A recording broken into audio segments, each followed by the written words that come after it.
So next up is Andrew. He had spent a week of ministry at Camp Haycock, so he's going to just share a little bit about that. So he begged me. Hi, I'm Andrew Wilson. I worked at Camp Haycock for 5 weeks.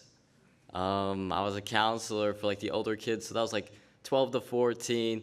1 week I had 8 to 10-year-olds. Another week I was on the day camp program. So I normally am on the overnight, but I was on the day camp program, and I was 10 to 12-year-olds. And what I learned most when I was at Camp Haycock was probably at the end of the week, we talked to each kid, see where they are spiritually, and see what they truly if they're a Christian or not, basically. Just ask them questions. And what I learned is when you ask a kid, do you believe in Jesus? How are you saved? You ask them, how are you saved?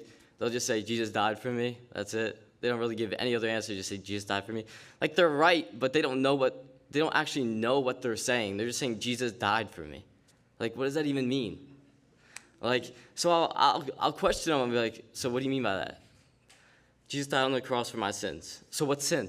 They can't even answer that question. So they don't even know what they're believing in. They're so clueless.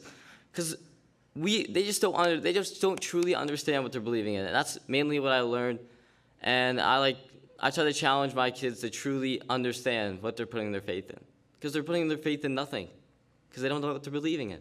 It's nonsense. You ask, how, I just don't understand how someone can say they're saved that they don't know what they're putting their trust in. They're just, when we go to the prayer, the sinner's prayer, they just repeat what you're saying. They don't actually know what they're saying. They're just repeating what you're saying. That's my point. I just want to make it more clear that you should actually teach your kids to truly understand what they're putting their trust in, because I don't think most kids do.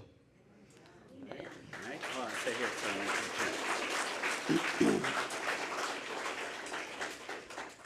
So Andrew also got a special award. We would have never known it, but Michael told us. He got the Elisha Award for the key staff member of the summer, so for the camp. So. Yeah.